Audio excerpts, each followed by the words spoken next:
or Punto. Punto Bandera. Nationwide. Lahat ng anggulo hihimayin. Punto Bandera. Nationwide. Kasama ang mga bandera analyst na sina Rod Saucelo at Henry Santos. Punto Bandera. Nationwide.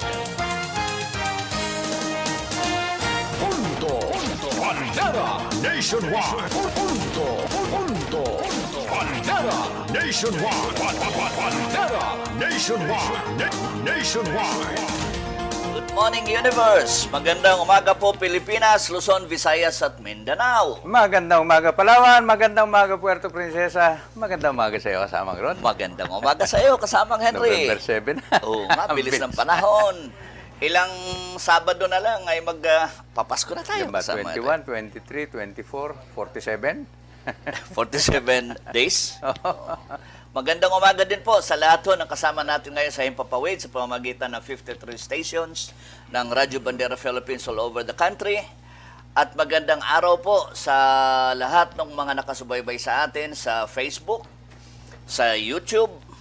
Ilan na nga ba yung followers natin sa Facebook? 441,098 people all over the world follow Facebook, follow Radyo Bandera Philippines, at saka 241,318 people na nakasubaybay ho dito sa Bandera News TV, dito lang ho sa lungsod ng Puerto Princesa, at 3,280 na subscribers ng Radyo Bandera Philippines sa YouTube. At naka-live na rin tayo sa YouTube. Naka-live na rin tayo simula sa rin ng YouTube. Lunes, naka-live na tayo sa YouTube. Yung lahat ng programa dito sa Radyo Bandera. Wow, ang galing. Galing ng ginagawa ng management. Talagang lalong napapanood ho tayo, nasusubaybayan tayo sa mas maraming mga platforms. Ngayong umaga po, November 7, 2020, ang topic natin ay continuation ng topic natin of last week. Ano ba yung topic natin last week? Yung 16 glaring parallels or similarities between the 9/11 and COVID ops. Ibig sabihin, parang andito sa write-up na ito, yung COVID at saka yung 9/11, yung 9/11 ho na false flag operation, ay ito ho ang naging reason para mag-wage ng giyera ang United States and the Western world against the Muslim countries. Yun ang ginawang dahilan. Sinasabi ho dito na black operations yun, false flag operation actually. Ano ho bang ibig sabihin ng false flag operation? Ang ibig sabihin ng false flag operation ay ginagawa ng isang partido pero isinisisi yung event na yon sa ibang mga tao. Yun ho ang ibig sabihin ng false flag operation. Katapos ito hong inumpisahan natin last week, hindi namin natapos ni kasamang Henry. At tatapusin ho natin ngayon. Nagpapakita ho ng 16 na similarities dito sa mga sa dalawang operations na ito. Yung 9/11 at saka yung COVID-19 na nag-cause ng global meltdown ng economy. But before that, kasamang Henry, bago ho tayo magpatuloy, good news mo na. COVID cases down. Ito ho ang headline. Lumabas ito November 3, 2020. Pakita natin kayo yung link nitong balita na ito. Case of the coronavirus disease 2019 or COVID-19 in the country have dropped in the last 2 weeks by at least 25%. Ang laki nang ibinaba, kasamang Henry. By at least 25% according to the Department of Health. In the National Capital Region alone, the number of cases was down by around 38%. Mas mataas ang pag-drop ng cases sa NCR o sa Metro Manila. The figures were encouraging considering that about a month ago, an average of 2,517 new COVID cases were being reported daily. The average for the past 2 weeks has slipped to 1,887 a day. Sabi ni Health Undersecretary Maria Rosario, ano ba pronounce nung hirap? Berhere. Tang twist na yung apelyido nito ni Yusik. Sabi ho niya, ngayon nakikita na natin ang pagbaba ng mga kaso. Hopefully, dadating tayo sa point na pababa na rin siya ng pababa. Hindi na tayo madaragdagan ng kaso. At hindi na ho ito. Sinabi niya, kami na magsasabi nito, sana mawala na ho yung fear and panic ng taong bayan dito ho sa COVID-19. Sunod na magandang balita. Palace Defense face maskless Duterte during Ginubatan. Di ba pumunta ho si Pangulong Duterte sa Ginubatan, Albay dahil bumisita. Ginubatan, Albay is one of the most hard hit dito sa bagyong nangyari pa lang. Pagkatapos sa pagpunta ho niya doon ay Tinanggal niya yung face mask niya. Oo, nagtinanggal niya yung face May mask. suot naman niya. siya kaya lang nakalaylay rito sa tenga eh. Ngayon, siyempre, yung mga dilawan, walang ibang ginagawa ang mga ito kundi maghanap ng butas kay Presidente. Ginawa na namang issue ito kasamang Henry. Ang layo naman ng mga tao sa kanya. Makikita naman dito sa picture eh. Kung pakita yung picture, naka-cordon yung mga police at mga security para hindi siya malapitan. Ayan, nakikita niyo, yan, nakabagsak ho yung kanyang Diba? face mask. Actually, si Pangulong Duterte ho, he does not do things uselessly, needlessly. Ibig sabihin, pag mayroon ho siyang ginagawa, mayroon ho siyang mensaheng ipinaparating. Ang kanyang mensaheng ipinaparating dito is loosening up na ng mga restrictions, nitong lockdowns. Dahil kahit siya mismo nagpakita siya ng example na hindi na siya nagtanggal na ho siya ng face mask. Actually, itong ginagawa nito ni... Wala na si COVID doon kasama Ruth. Tinangay na ng bagyo. Actually, parehas sila ng nagiging stand ni President Trump. Si President Trump po kasi ayaw magpakontrol sa mga globalista. At itong COVID-19, klarong-klaro naman ho, lalo dito sa programa namin ni Kasamang Henry, we have documented this, we have talked about this extensively. Klarong-klaro ho na itong COVID-19 is a false flag operation na ginawa ho nitong mga bilyonaryo ng Amerika na gusto nilang kontrolin ang mundo. Ang nakakatakot lang is they seem to have succeeded. Nag-succeed ho sila sa pamagitan ng paggamit din ng mainstream media or otherwise called as the billionaires media na takutin tayo dito sa COVID-19. Samantalang si Klaus Schwab mismo, siya ho yung founder ng World Economic Forum. Ang World Economic Forum is a gathering ito every January. Siya kaya naka-invento ng swab test. Pinangalan sa kanya. Si Klaus Schwab ho, yung founder ng World Economic Forum, this is every January of every year, doon pumupunta yung mga bilyonaryo, yung mga gumagawa ng decisions sa mundo, mga globalista. Siya mismo in his book, in-acknowledge niya na itong COVID-19 ay hindi kasing tindi kaysa doon sa reported sa media. Pero happy of course sila na kahit ganoon ka, hindi naman talaga nakakatakot ito. Happy sila because they have succeeded in instilling fear and panic sa tao, kaya napapasunod nila ang sambayanan o sangkatauhan kasamang Henry, because we're talking about the global community, napapasunod nila sa mga gusto nila. Anyway, kasamang Rod, ang sabi nga rito ni spokesperson Harry Roque, sabi niya, the President merely wanted to show that the government is ready to assist Albay folk affected by the typhoon, even if it meant exposing himself to the threat of COVID-19. Yun ang sabi yun. Niya ron. Na hindi natatakot ang presidenteng humarap sa tao kahit na merong COVID-19.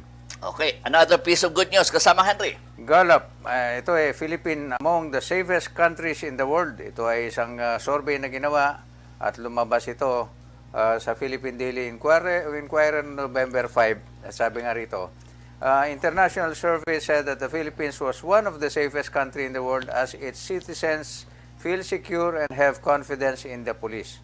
Local rights group, however, found the results ironic considering the questionable record of the police under the Duterte government's war on drugs. And according to the Washington-based Gallup Global Law and Order 2020 Index, the Philippines tied with Australia, New Zealand, Poland, and Serbia with an index score of 84. The 5 countries were actually in the 37th to the 41st places in the listing, but their index score of 84 was 12 in the overall index scores ranking. The survey looked at 144 across the world. Singapore and Turkmenistan rank highest with 97%, followed by China, 93%, and Iceland and Kuwait with 93% also, and war-torn Afghanistan ranked last with 43%. Kasamang Rod, meron pa bang balita ngayon sa war on drugs, mga namamatay? Wala na di ba? Itong local rights groups, kahit na sa kainitan nito, kasamang Henry, no. Itong mga human rights groups na ito na ayaw nila itong war on drugs, matagal na nilang dinidenounce yung kapulisan dahil nga dito sa Oplan Tukang at saka yung mga namamatay dito sa droga. Pero ayon na mismo dito sa hindi local, hindi SWS, hindi ano pa yung isa na gumagawa dito sa atin na pollster. Hindi local na pollster ang gumawa nito, kundi yung internationally recognized, yung Gallup, Gallup International, no? Sila yung gumawa nitong survey na ito, at dito nga sa survey napakaganda nung lumabas dahil 7 out of 10, ito yung gusto mangyari ni Presidente, kasamang Henry, na yung mga mamamayan, yung mga Pilipino, kahit sa gabi, they will feel safe. And this is exactly ang lumalabas dito sa survey. Ibig sabihin, yung pinagsisigawan nitong mga human rights groups, marami sa kanila are funded by globalists like George Soros. Hindi nagre-resonate sa tao. Gusto ng tao itong war on drugs, kahit na may mga namamatay, and they feel safe. So, magkasalungat yung posisyon nitong mga human rightists na ito at saka sa pakiramdam nung mamamayan. Kinukumpara nila, kasamang Rod, dito. Kasi sinabi rito, the citizens feel secure and have confidence. Have confidence in the police. Ito namang mga mga rights group na ito, sinasabi nila, bakit ka magkakaroon ng kumpiyansa sa mga pulis kung ang daming pinapatay nito doon sa war on drugs? So magkaiba nga, ibig sabihin magkasalungat nga yung tingin nitong mga diba? human rights groups at saka yung mamamayan mismo. Kaya nga nagkakaroon ng kumpiyansa sa pulis dahil nga nakikita na effective na yung ginagawang pagkontra sa droga na nagiging dahilan ng mga krimen at pagnanakaw. Ibig sabihin, nag-agree yung taong bayan doon sa ginagawa ng pulis. Na hindi nagdi-disagree naman itong mga rights groups. So magkasalungat ang posisyon nitong mga NGOs na ito na, like I said, many of them are funded by globalists like George Soros, at saka yung posisyon naman ng taong bayan mismo. Kasamang Rod, bago tayo pumunta doon sa naputol nating discussion last week, basahin muna natin itong mga nasa Facebook. Si Giancarlo Iway, sabi niya, magandang umaga bayan, what can you say about this? Yung sinasabing nakita mga mail, mga ballots, undelivered ballots sa Canadian border na dinideliver na isang courier. Dito, Litz Milivo is watching, magandang umaga. Richard Castro Ligad is watching. Romel Apollo La Rosa, mayad na temprano po. Stay safe always. Salamat po. At si Jonathan Rock Makasait ay nanonood din. Magandang umaga po sa inyo lahat. Good morning po. At tuloy na tayo, kasamang Henry, sa main topic natin. Ang main topic natin being, ito yung pamagat. Paki-display din yung kanyang link. 16 glaring parallels between the 9/11 and COVID ops.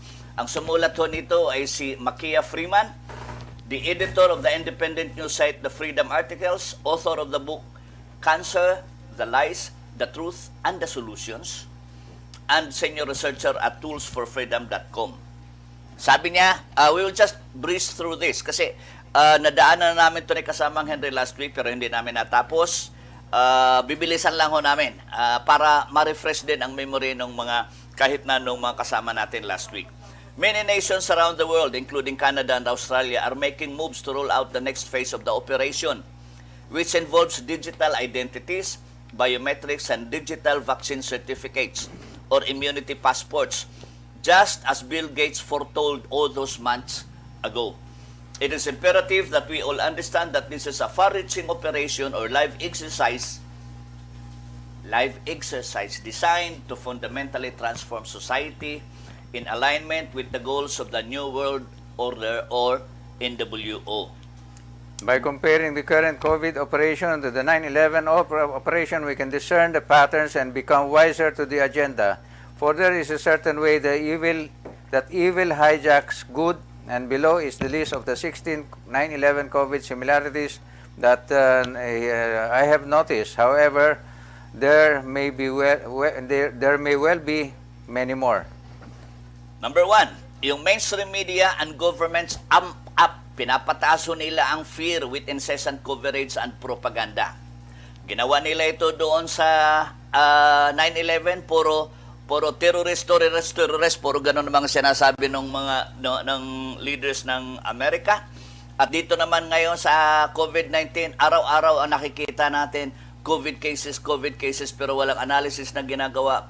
Dahil kung meron ng analysis na ginagawa, katulad nung binasa na natin kasamang Henry, lilitaw ho, simpleng analysis lang. How many number of cases ngayon? Pagkatapos, how many number ngayon yung nag-recover? Mataas o nagre-recover? How many yung namamatay?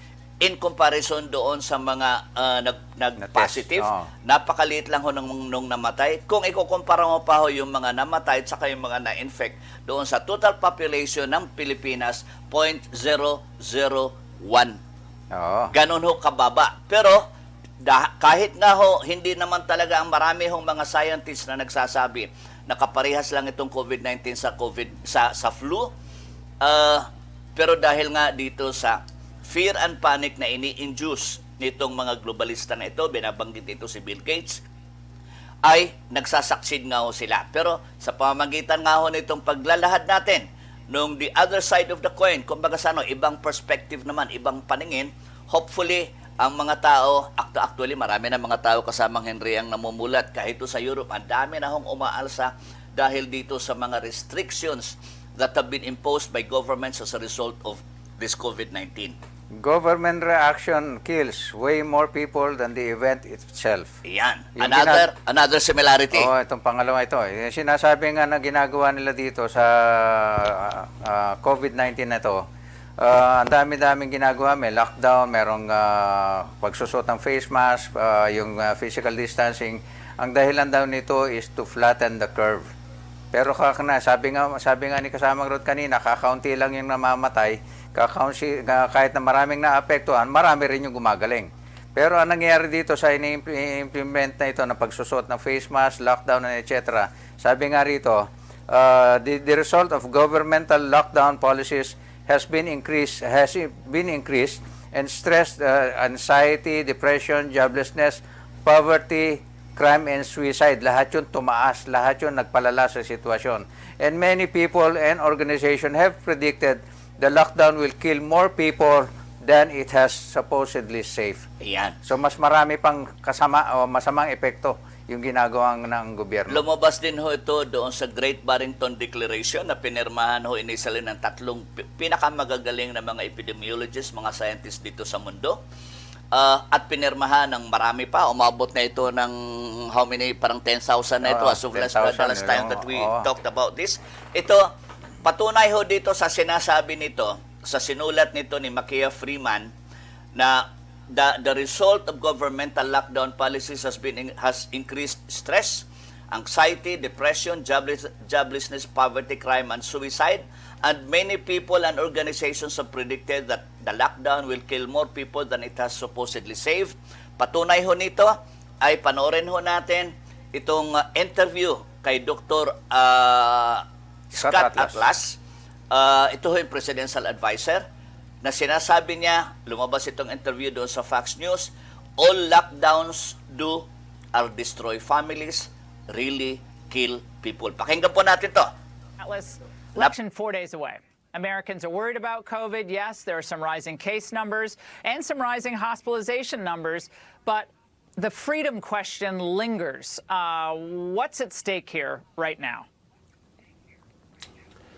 Hey, Laura, thanks for having me. Well, I mean, this is your previous guest summed it up. I mean, I think at some point the policymakers have to realize the massive, really, failure of our public health officials. Lockdowns do not eliminate the virus. All lockdowns do are destroy families, really kill people, miss medical care that's very serious, destroy the children, and then after you open up the lockdown, the virus is still there, and we see it in Europe.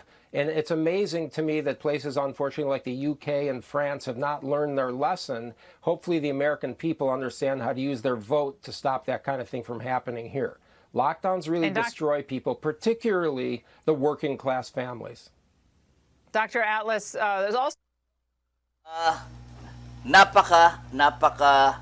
strong ho ng pronouncement nito ni Dr. Scott Atlas, no?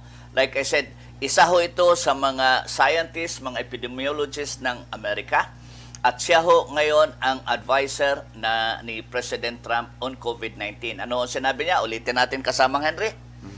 I think at some point the policymakers have to realize the massive failure of our public health officials. Massive failure of our public health officials. Lockdowns do not eliminate the virus. All lockdowns do are destroy families, kill people, miss medical care that's very serious, destroy the children, and then after you open up the lockdown, the virus is still there. Kaya yung sinabi mo kanina na ang purpose initially ko was just to flatten the curve. Hindi naman nangyari. Yung umpisa nung umpisa nitong COVID-19, pero we are now how many months after nung 7 months. No, 7 months. After the introduction ng lockdowns, andyan pa din. Tama yung sinabi ho nito ni Dr. Scott Atlas. After, anong sabi niya?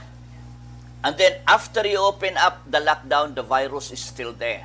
And we see it in Europe.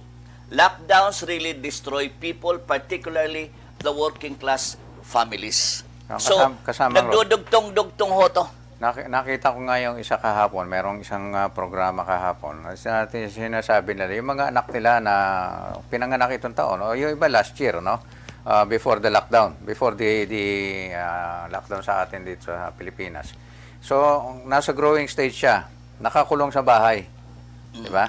So, sabi niya, ano ina-expect mo yan sa bata na yan? Pag natapos na sinasabing we go to the new normal at lalabas yan, magkakaroon ng culture shock yan. Di ba? Magkakaroon ng problema yung bata mentally, magkakaroon siya ng problema at talagang mahihirapan siya ngayon doon sa situation. Yun ang sinasabi rito na isa sa mga ganyan. Yes. Similarity number 3, no investigation of coincidences.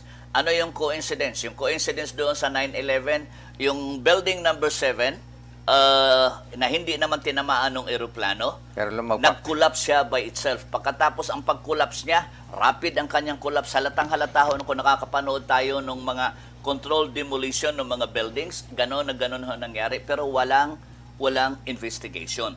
Dito naman sa COVID-19, mayroon hong findings na si Fauci mismo via the National Institute for Health nag-fund ng Chinese virology labs in Wuhan to the tune of $7.4 million.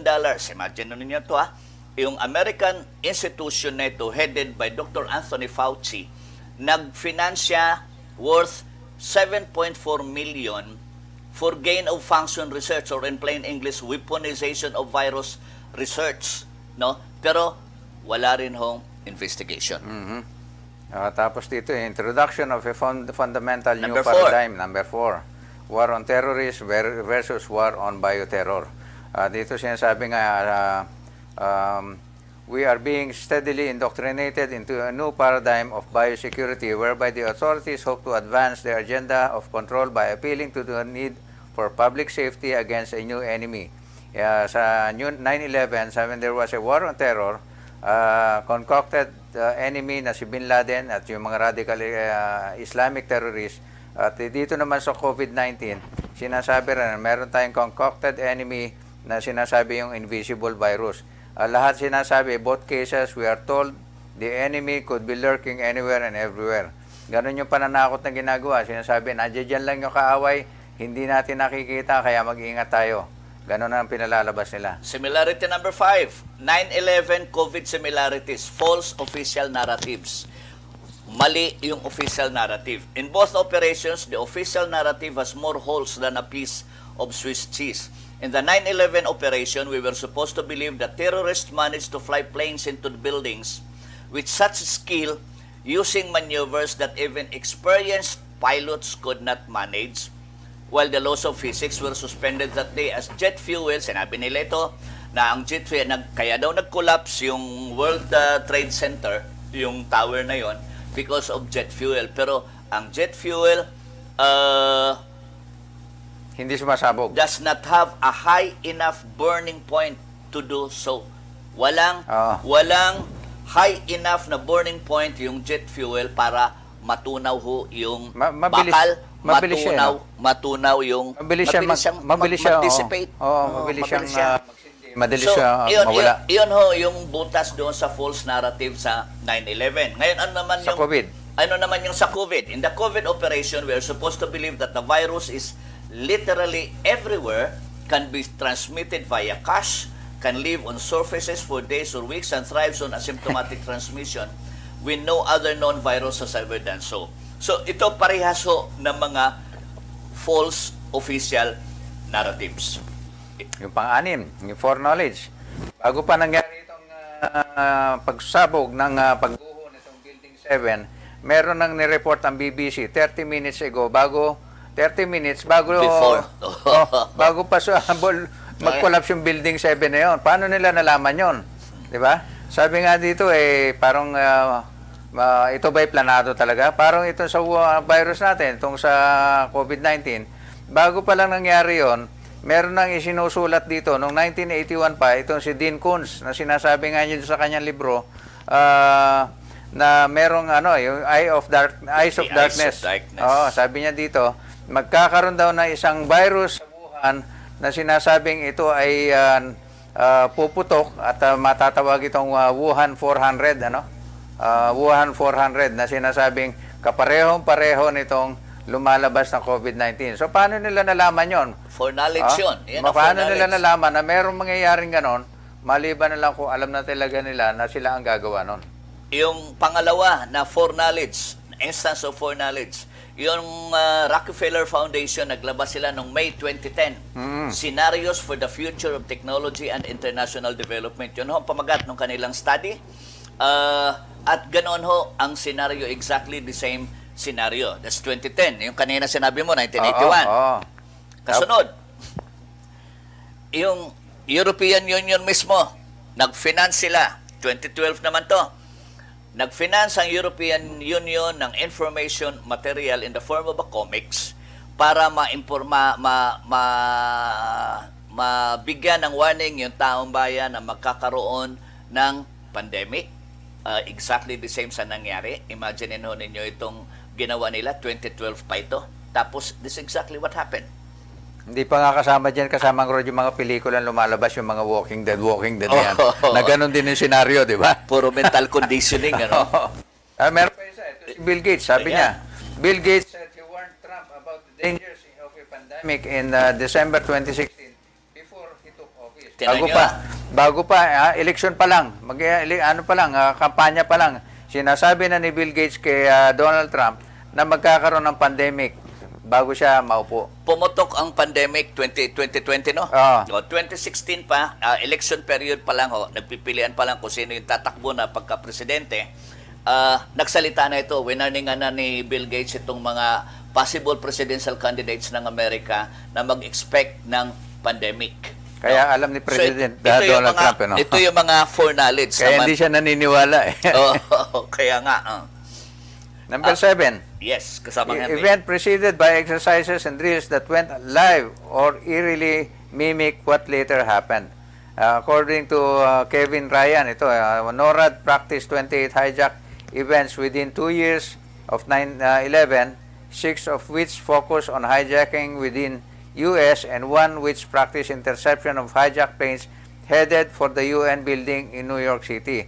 So meron na silang ginagawa pang mga practice pangontra sa hijacking bago pa Bago pa nangyari. nangyari yung actual na event. Oh, bago pa nangyari yung actual event. Alam na nila, pati yung aatake, yung mga building na yan, alam na nila. Oo. Pero nung panahon na yun na sinasabing nangyari yung 9/11, 46 drills and exercises yung ginaganap nila during that time.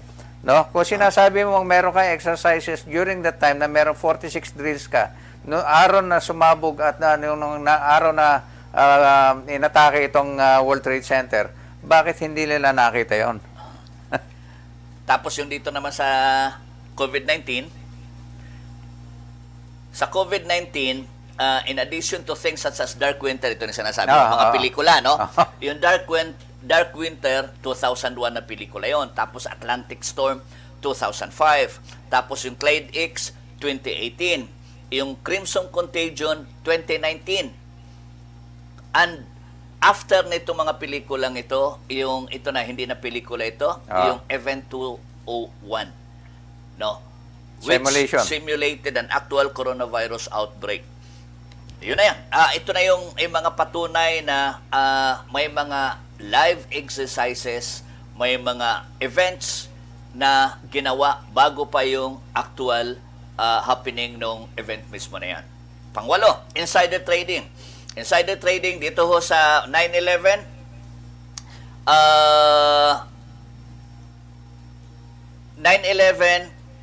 mayroon hong isang bilyonaryo, inupahan niya yung buong World Trade Center. Biro mo, yaman kasamang Henry, no? O, inupahan niya yung buong World Trade Center.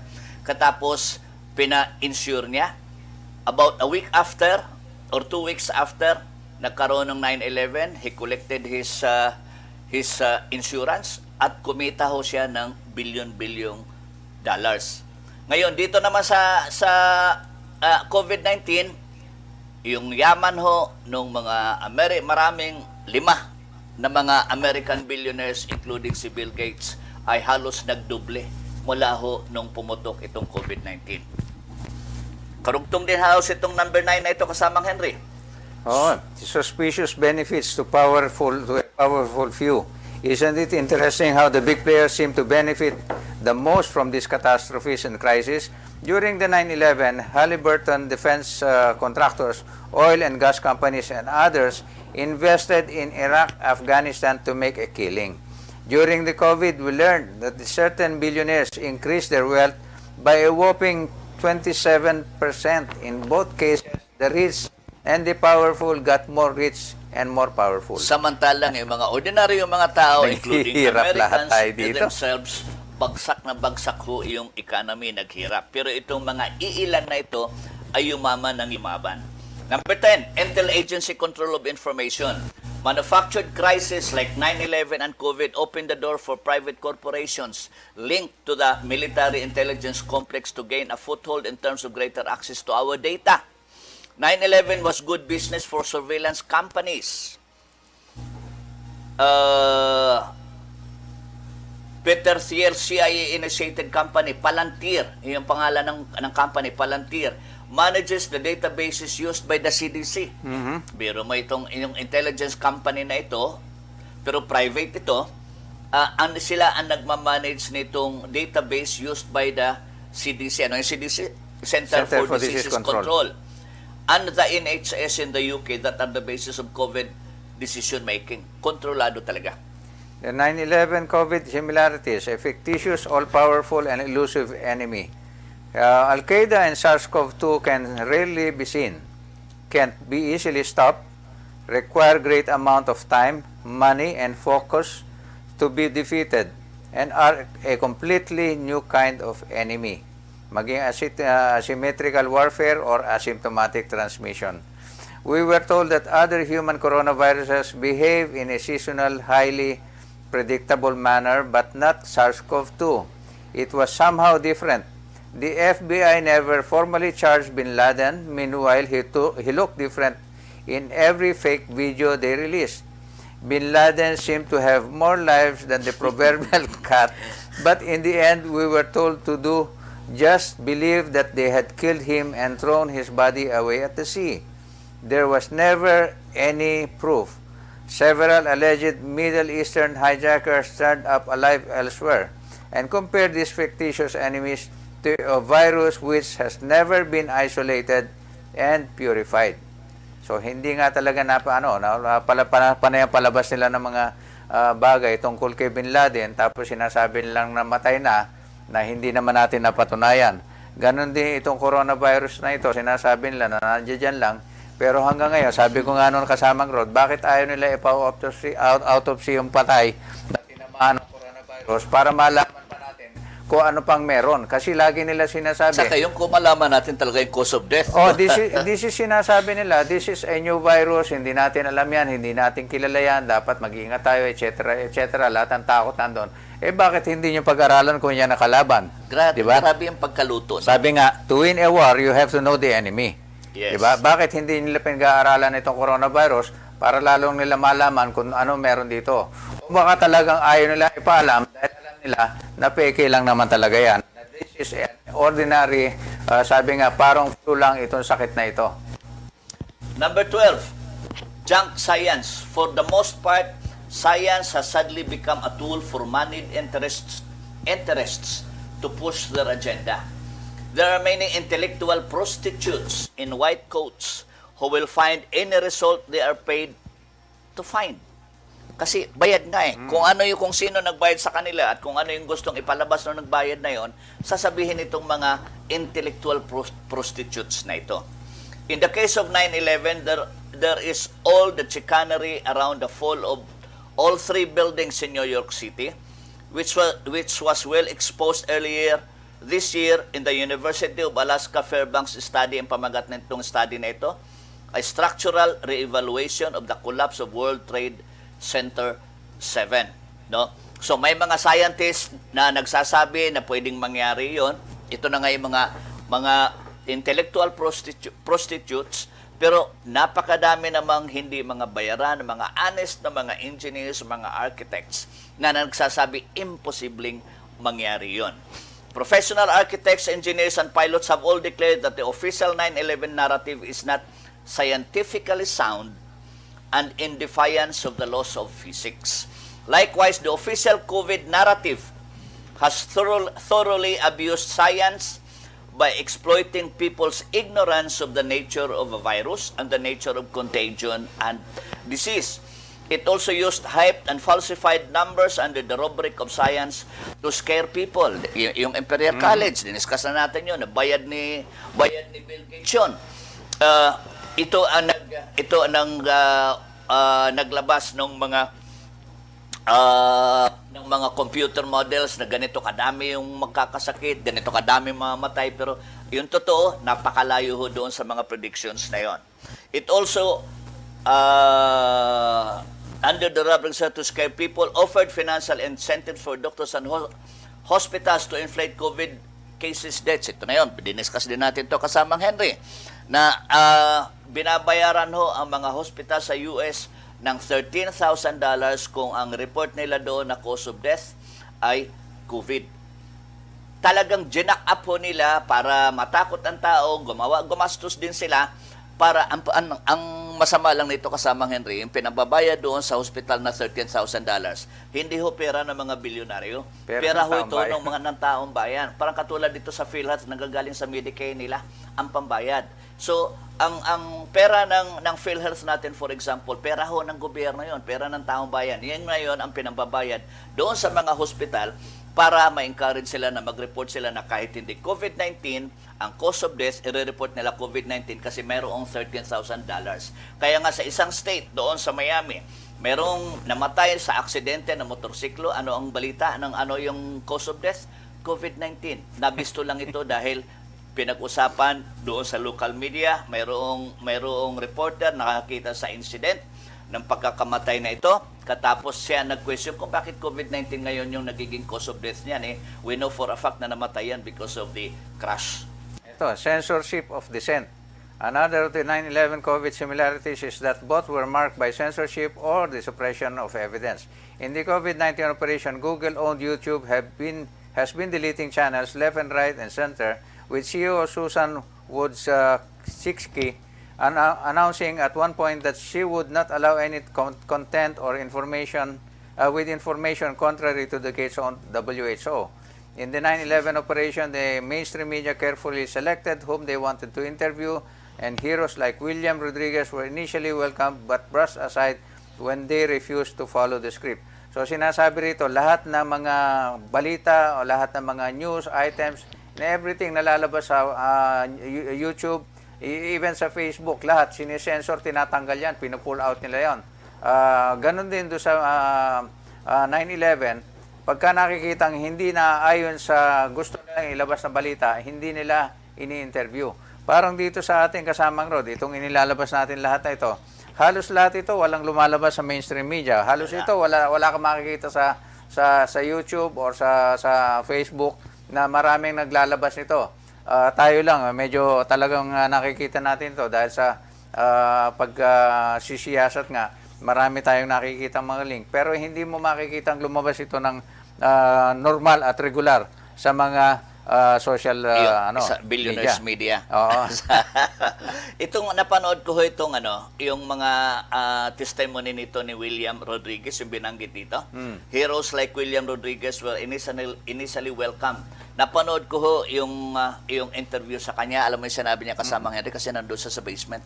Bago nag-collapse, ang dami daw sunod-sunod ng putok doon mismo sa ilalim sa may basement. Nakatakbo siya. So talagang ang cause ng pagbagsak ko ng tower hindi dahil doon sa pagbangga nung eroplano sa taas, kundi may sumabog ko dito pa lang sa basement. Yun ang sinasabi nito ni William Rodriguez. Pero dahil nga yung kanyang sinasabi ay hindi in conformance doon sa official narrative, hindi lumabas. Kaya lumabas initially. Pero hindi na nila ginamit ito si William Rodriguez. Number 14, denunciation of deniers. Ito na yata hindi natin na-discuss last week, the word denier has become something of a weaponized term in the last decade. Ibig sabihin, denier, hindi naniniwala doon sa official narrative.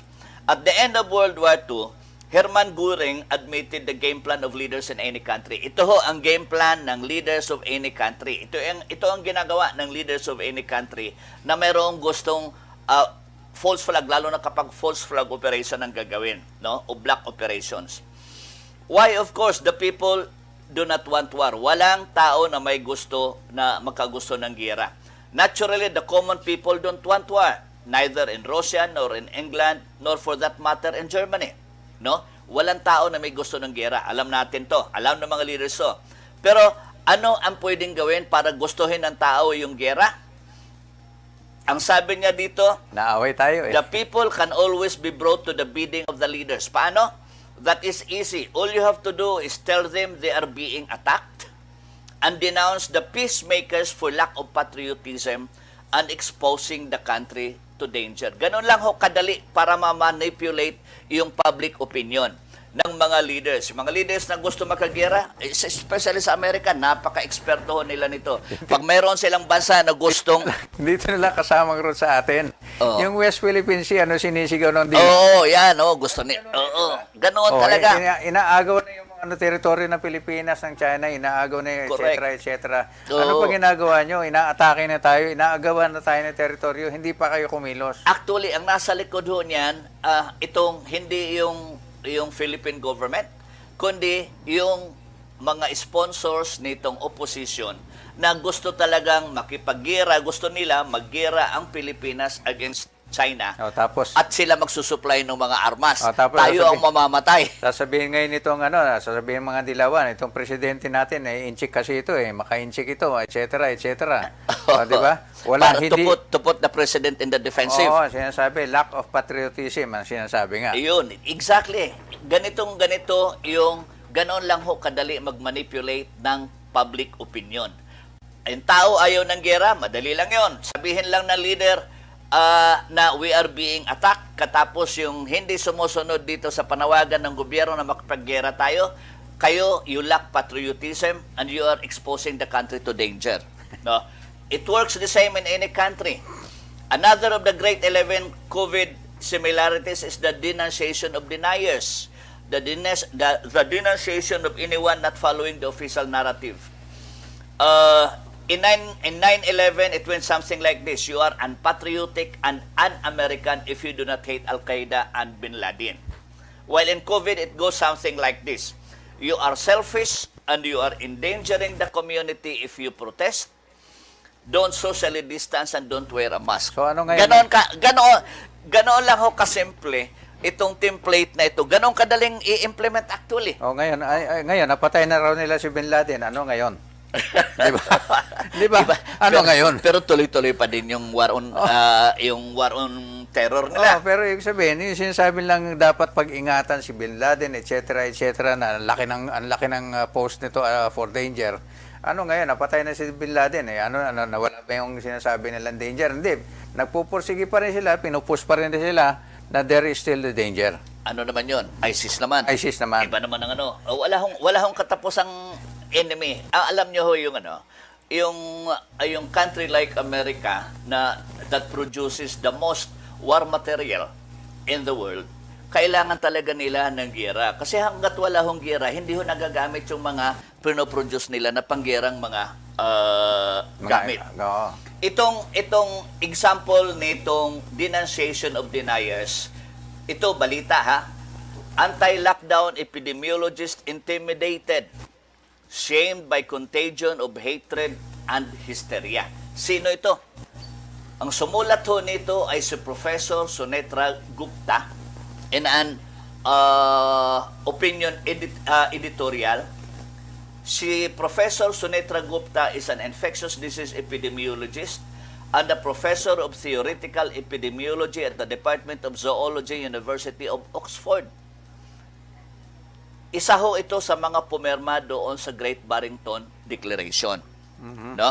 Sinasabi niya, lockdown doon sa Great Barrington Declaration that we also talked about here in this program. Lockdown is a blunt, indiscriminate policy that forces the poorest and most vulnerable people to bear the brunt of the fight against coronavirus. As an infectious diseases epidemiologist, I believe there has to be a better way. That is why earlier this month, with 2 other international scientists, I co-authored a proposal for an alternative approach, one that shields those most at risk while enabling the rest of the population to resume their ordinary lives to some extent. I expected debate and disagreement about our ideas, published as the Great Barrington Declaration. As a scientist, I would welcome that. After all, science progresses through its ideas and counter-ideas. But ano ang nangyari? But I was utterly unprepared for the onslaught of insults, personal criticism, intimidation, and threats that met our proposal. The level of vitriol and hostility, not just from members of the public online, yung mga public online na ito, marami dito, bayaran din but from journalists and academics has horrified me. So ito na yun. This is one great example dito sa denunciation of deniers. Actually, hindi lang ho ito si Professor Sunetro Gupta. Mayroon pang si Dr. Hindi na nga natin na ipanabas na yung grabing si Milovsky ba? Ano bang apelyido nun? Yung kinasuhan pa siya. Miskovic? Ayan, yun. Judith Miskovic. Si Judy, oo, yun. Hindi na namin natalakayan dito pero ang ganda rin ng istorya nun. Ganon din ho ang ginawa dahil itong si Dr. Jody Miskovic, hindi din ho siya sumusunod sa official narrative. Marami rin tinanggal ng mga labas nun yung kay Miskovic na yun. Oo. Pinroll out din nila. So introduction of a new layer of security, state bureaucracy. Number 15 yan. In both cases, a whole new layer of security state bureaucracy was introduced. In the 9/11 operation, the Department of Homeland Security was created. In just a few years, this federal department quickly grew into one of the largest federal agencies, taking in tens of billions of taxpayers' dollars each year ever since. The term Homeland hardly existed in the United States before that. The Department of Homeland Security, or DHS, also spawned the infamous TSA, notorious for the two-pronged option it gives travelers, radiation or molestation. Meanwhile, the COVID operation has yet to spawn a new U.S. federal agency. However, it is undeniable that the pretext of COVID has given governments massive power to penetrate deeply into our lives. Okay. Ang dami nang nangyayari talaga. Talagang lahat pinakikialaman ito dahil sa COVID. Number 16, psychological and ritualistic trauma. The 9/11 operation was very ritualistic. Two small examples are the numerology. 9/11 is the number to call in the U.S. when there is an emergency. And the echoes of Freemasonry. The WTC Twin Towers representing the twin pillars of Boaz and Joachim. Likewise, as I covered in the article exposing the occult corona initiation ritual, the entire length and breadth of Operation Coronavirus is steeped in ritual, including phases such as lockdown and quarantine, rejection via hand washing, mask wearing, censorship, submission, dehumanization, reinforcing a false idea of danger, alternate persona, and social distancing, the new normal. The 9/11 COVID similarities are striking since in both cases, the idea is to traumatize the public through fear, separate them from customary modes of functioning, and break them down so they will accept a new way of being. Final thoughts on 9/11 COVID similarities. To understand these two massive psychological operations is to understand the way the New World Order agenda advances in our world. There is a distinctive pattern to the darkness or unconsciousness in the way it deceives, betrays, tricks, distracts, obfuscates, and manipulates. Ultimately, we know the end game is to put people in such states of anxiety, stress, and fear that they will accept any level of state security, corporatocratic surveillance, invasion of privacy, and violation of their sovereign, unalienable, inherent God-given rights. My hope is that articles such as this shine as a light on the darkness and bring it to the surface to be exposed so that the deception is no longer effective. The power of these false flag events and psychological operations lies in their capacity to manipulate perception. Once an awakened populace sees through it, their power evaporates. Iyon, napakaganda ho nitong closing statement ni Makia Freeman, no? Ang ginagawa nitong mga gustong kontrolin ang buong mundo ay mag-create ng fear and panic sa pamagitan nitong mga false flag events and psychological operations. Psychological operations, pagsisinungaling ho talaga ibig sabihin no? Deception ang ibig sabihin noon. Magsasucceed lang sila kung hindi ho natin naiintindihan yung kanilang ginagawa. Pero kung naiintindihan natin, anong sabi rito? Their power evaporates. Kasi wala nang epekto sa atin dahil naiintindihan natin kung anong ginagawa nila. Sabi nga, hindi na ako naniniwala dyan.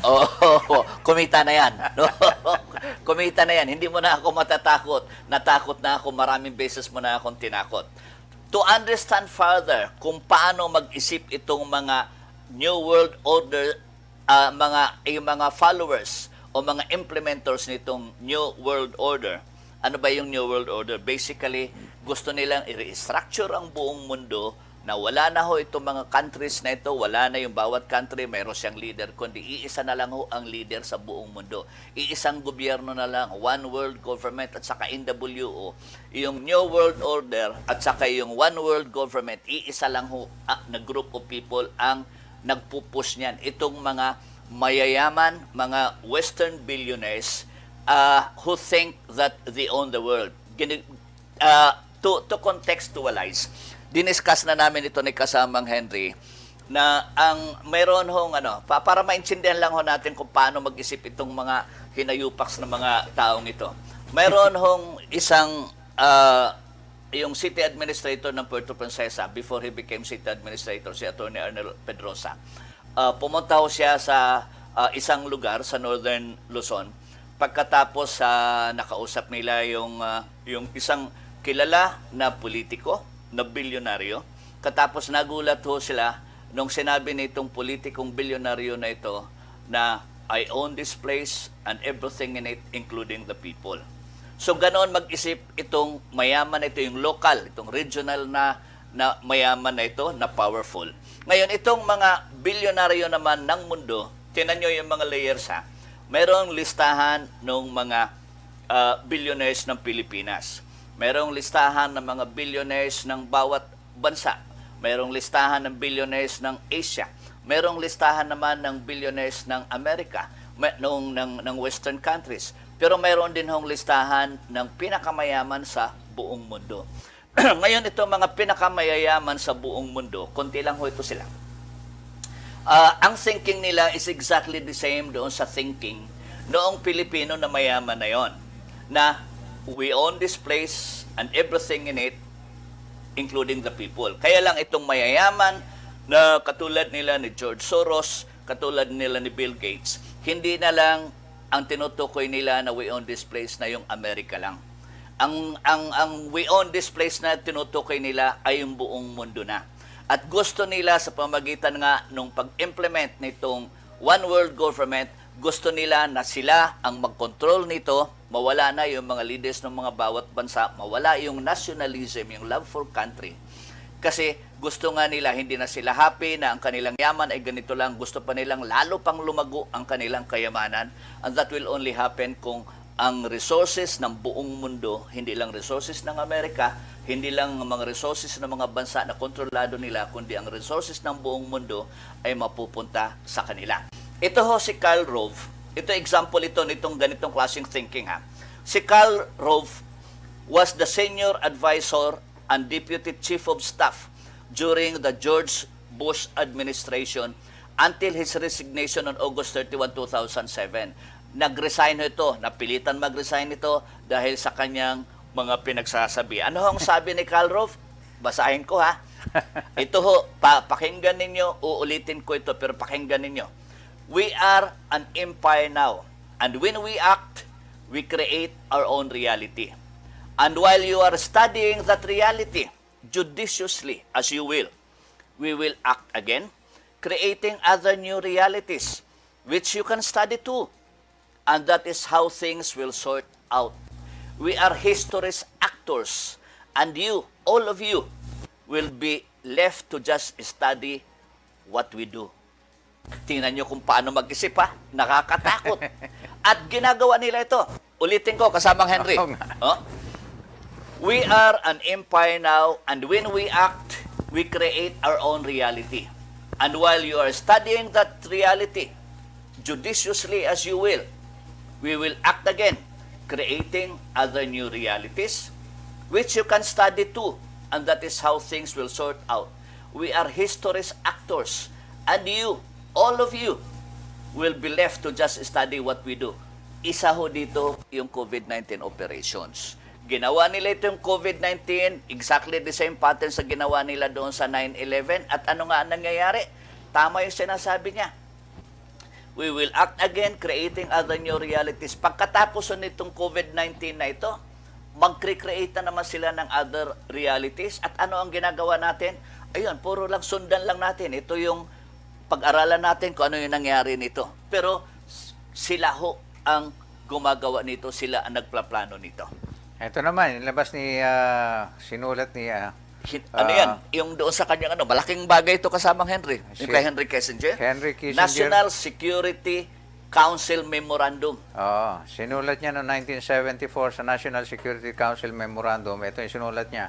Sino? Sino ito kasama Henry? Henry Kissinger, yung former U.S. Secretary of State. Kapangalan mo Oo. Ang sabi nga niya dito, depopulation should be the highest priority of U.S. foreign policy towards the third world. Depopulation, ha? Depopulation sa third world, ha? Ibig sabihin, Kasama i-depopulate, bawasan yung population. Control oil and you control nations. Control food and you control people. Itong WSJ opinion, noong April 3, sabi niya, the coronavirus pandemic will forever alter the world order. Ayun. So, yun na nga nangyayari sa atin dito ngayon. Inumpisahan nga nito, 1974, di ba? Yun yung panahon na Hirap din ng Pilipinas dahil kinontrol na nga nila yung langis. Kaya nakontrol na rin tayo, no? So, tinan nyo ha, si Henry Kissinger, nakakatakot kasamang Henry, doon sa kanyang 1974 National Security Council Memorandum, anong sinulat niya? The population should be the highest priority of U.S. foreign policy towards the third world. Ibig sabihin ho ng depopulation ay bawasan ang population, patayin yung kung ilan man ang kailangang bawasan diyan sa pamamagitan ng maraming paraan. At wag na mga ito na ho ang nangyayari. Itong Alas 8. COVID-19 is part of it. Alas 8 na. Alas 8 na po. Basahin ko muna to kasama maraming ko salamat. sa Facebook natin. Amor Mondragon, muhay ka. Good day po mga sir. Ingat po kayo. Kinky Grueso, a blessed Saturday morning po. Sebastian Akot Kagadas, kumbati mga brothers sa pag-expose sa mga inutil mga issues. Mga bakulaw itong mga elites or globalist, bureaucrats, mga swapang bakulaw, mga hangal. God bless you and your family as well your endeavor in exposing the truth. I'm watching here from Cagayan de Oro City. Yon si Sebastian Kagadas. Noel Macas, good morning. Iligan Bandera News. At si Emerson Libiano, si Romy Valdez, isa ng mga nanonood. Sabi ni Papa Jack, good morning to I'm watching from Brooks Point, Palawan. It's me, Papa Jack. Magandang umaga po sa inyo at maraming salamat sa inyo pong pagsubaybay. Thank you very much. Good morning po. At muli po, magpapatuloy tayo sa mga discussion natin tungkol dito sa coronavirus at kung ano pa mga updates natin makukuha sa susunod.